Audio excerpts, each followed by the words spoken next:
तो जोर से आवाज लगाइए ना भैया।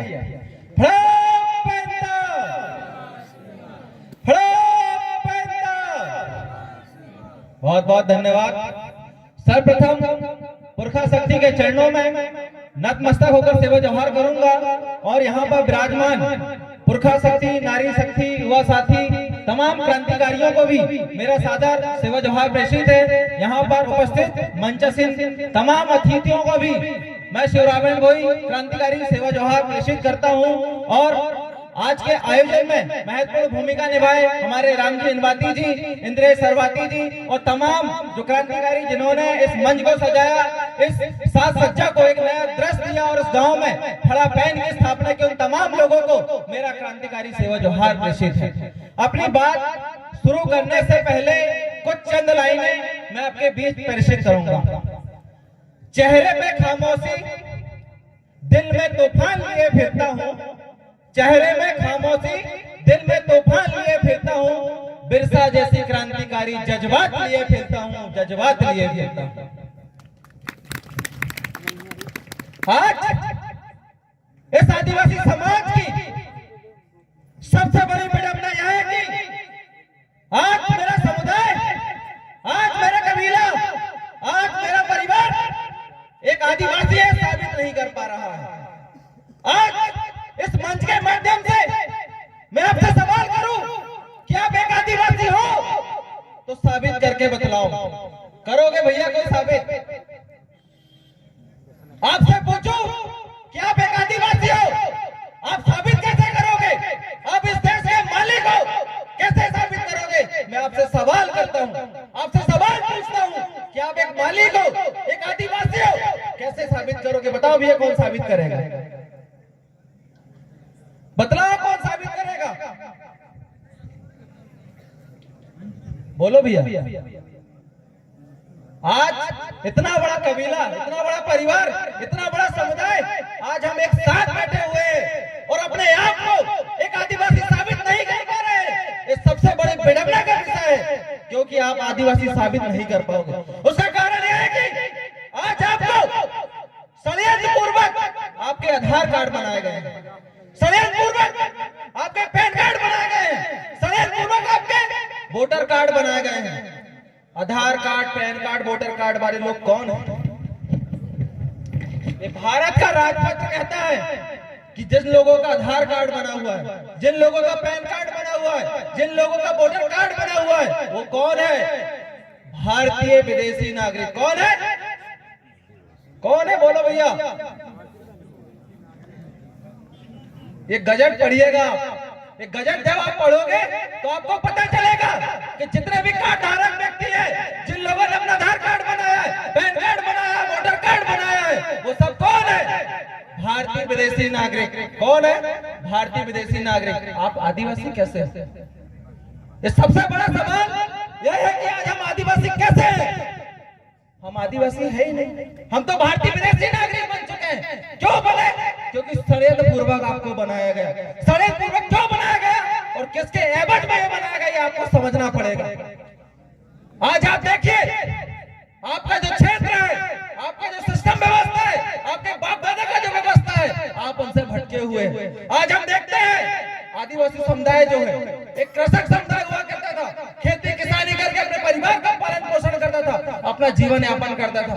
जैसे ही आदिवासी समुदाय पूंजीवाद की ओर बढ़ा, जैसे ही हमारे कबीला पूंजीवाद की ओर बढ़ा, तो पूंजीवाद में जब आदिवासी बढ़ा तो उसकी जरूरतें बढ़ने लगी। जब आदिवासी समुदाय की जरूरतें बढ़ने लगी तो क्या बेचेगा आदिवासी समुदाय? जब जरूरतें पूरी नहीं होगी तो क्या बेचता है आदिवासी समुदाय? सबसे पहले अपना अनाज बेचता है। क्या बेचता है?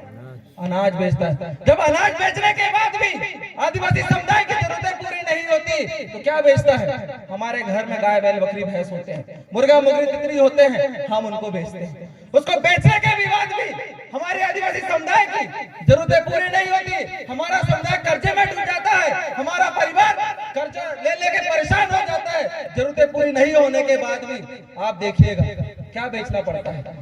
हमारे घर में जो सोना चांदी जेवर जट्टा होते हैं, जो हमारी दादी आजी पुरखा माँ बहन तो जेवर जट्टा पहनती है, हम उसको बेच देते हैं। बेचे ना। आज से हम देखते हैं, आज से 10 साल पहले हमारी जो दादी होती किलो चांदी पहनती थी, 1-1 किलो सोना पहनती थी, बड़े बड़े तोड़ा पहनती थी, बड़ी बड़ी सरिया पहनती थी। आज दिखलाओ हमारी दादी के पास, आज से 4 साल पहले वाली दादी को दिखलाओ कि उसके पास सरिया है, उसके पास तोड़ा है, उसके पास 1 किलो सोना है, 1 किलो चांदी है क्या? 1 ग्राम 2 ग्राम में आ गया। जब हमारी जरूरतें नहीं पूरी हुई तो हमने अपना सोना भी बेच दिया। वो सोना जो हमें जरूरत में काम करता था, जो सोना हमारी जरूरतों को पूरा करता था, और फिर भी जरूरत पूरी नहीं होने के बाद भी हमने सोना को बेचा। जब सोना बेचा, सोना बेचने के बाद भी इस कबीले की समस्याओं का समाधान नहीं हुआ, कबीले की तमाम चीजों का समाधान नहीं हुआ, तो उसके बाद क्या बेचेगा समुदाय? आज आखिरी नौबत आ चुकी है कि आज इस भोले वाले कबीले को, इस समुदाय को अपनी जमीन बेचना पड़ रहा है। क्या बेचना पड़ रहा है भैया? जमीन बेचना पड़ रहा है। जिस दिन आप अपनी जमीन बेच दोगे, जिस दिन आप अपना जमीन बेच दोगे, तो फिर आपकी जरूरतें पूरी नहीं होगी तो क्या बेचोगे? जब जमीन आपकी बिक गई, आपका सोना बिक गया, आपका पशु बिक गया, आपका अनाज बिक गया, तो आपके पास बेचने के लिए क्या बचा? अब बेचने के लिए सिर्फ बचा है आपका तन। तो पुरुषों का तन बिकता है क्या? किसका तन बिकता है? हमारी महिलाओं का तन बिकता है। और वो नपुंसक समुदाय होगा जो अपनी महिलाओं का तन बेच के अपना पेट भरने का पालन पोषण करेगा। ये सबसे बड़ी विडंबना इस समुदाय के साथ है। आज आप देखिए, वर्तमान स्थिति की हम बात करें, मुसलमान कभी कुरान को बेचता है क्या? बोलो, मुसलमान कभी कुरान को बेचता है क्या? नहीं बेचते। हिंदू कभी अपने रामायण को बेचता है क्या? क्रिश्चियन कभी अपने बाइबल को बेचता है क्या? और आदिवासी समुदाय जो उसके जीने का आधार है, आदिवासी समुदाय का जीने का आधार जल, जंगल, जमीन, माटी, आज आदिवासी समुदाय से नीलाम बेच रहा है। कुछ चंद कागज के नोटों के चक्कर में करोड़ों की जमीन को बेचने पे तुला हुआ ये समाज की सबसे बड़ी विडंबना है। आज आप बताओ कि जो व्यक्ति के जीने का आधार, हिंदुओं के जीने का आधार राम रामायण अयोध्या, वो कभी उसको ठुकराता नहीं है। मुसलमान के जीने का आधार अल्लाह कुरान, मक्का मदीना, उसको कभी ठुकराता नहीं है। पर एक आदिवासी समुदाय है जिसके जीने का आधार जल, जंगल, जमीन, माटी है। आज आदिवासी समुदाय अपने जल, जंगल, जमीन, माटी से दूर गया। हम देखते आ रहे हैं, हमारे लोग बात करते हैं कि देश आजाद हुआ। अरे हम पूछते हैं, जब देश आजाद हुआ तो गुलाम कौन था? जब देश आजाद हुआ तो उस समय गुलाम कौन था? और गुलाम कौन था उसका नाम स्पष्ट कीजिए। हमारे लोग बता नहीं पाते। क्यों नहीं बता पाते? क्योंकि हमारे समुदाय के जो गद्दार नेता लोग हैं वो क्या कर रहे हैं?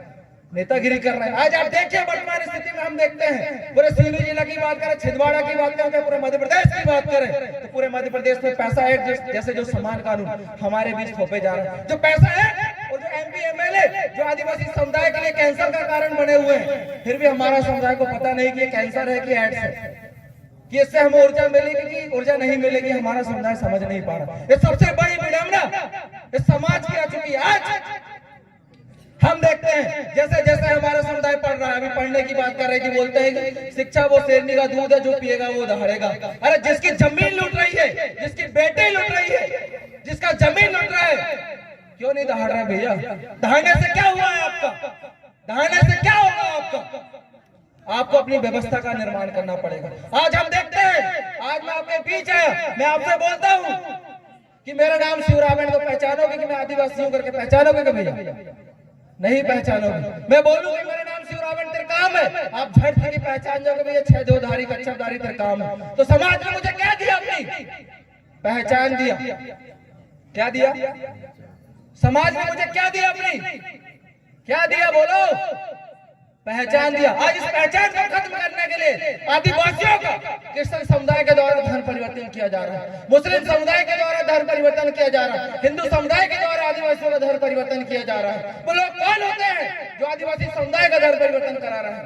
कौन लोग हैं जिनकी वजह से आदिवासी समुदाय का धर्म परिवर्तन हो रहा है? वो कौन लोग हैं जिनकी वजह से आदिवासी समुदाय की पहचान खत्म हो रही है? वो कोई लोग नहीं है साथियों, आपके बीच के जो संतरवाद, पार्टीवाद से घिरे लोग जो है, जो आपके नेता है, जो आपके विधायक है, जो आपके सांसद है, वो आपको धर्म परिवर्तन करके आपकी पहचान खत्म करना चाहते हैं, आपके अधिकार को खत्म करना चाहते हैं, आपके जल, जंगल, जमीन का अधिकार, जिससे आपके पूरे भारत में आपका सम्मान होता है, वो भी एक मिल्कियत के नाम पे आपका सम्मान होता है। आपको यहाँ की सुप्रीम कोर्ट कहती है कि आदिवासी इस देश का मालिक है। अरे मालिक है तो भैया मालिक से टैक्स क्यों लेते हैं? यहाँ की सुप्रीम कोर्ट कहती है कि आदिवासी इस देश का मालिक, तो बिजली बिल क्यों लेते हैं? आदिवासी इस देश का मालिक, तो जमीन का टैक्स क्यों लेते हैं? ये सबसे बड़ी विडंबना है। आपको समझना पड़ेगा और अपनी व्यवस्था पर चलना पड़ेगा। जिस दिन आप अपनी व्यवस्था पे नहीं चलोगे तो आप सबके सब मारे जाओगे, लिख के रख लेना भैया। आज आप देखिए जो वर्षा हो रही है, ये वर्षा क्यों हो रही है? वर्षा को प्राकृतिक वर्षा कह सकते हैं क्या? ये वर्षा कौन सी वर्षा है, इसको समझना पड़ेगा। ये चीजें कहाँ से समझोगे, कहाँ से जाने को? आज हमारा जो समुदाय है, आज एक भ्रमित समुदाय है, आज हमारा जो कबीला है एक कंफ्यूज कबीला है। इस कंफ्यूज समाजों में परिवर्तित करने को क्या करना पड़ेगा? गांव-गांव सामाजिक शिक्षण चलाना पड़ेगा।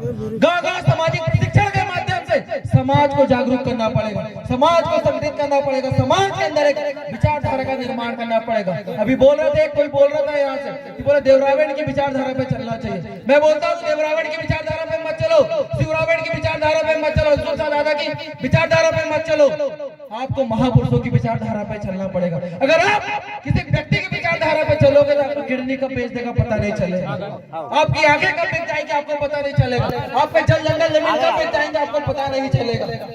आपको महापुरुषों की विचारधारा पे चलना पड़ेगा। जब महापुरुषों की विचारधारा पे आप चलोगे तो आपका कबीला मजबूत होगा, आप मजबूत होंगे। जब भी आप महापुरुषों को देखोगे तो आपको एक नया रास्ता महापुरुष दिखाएगा।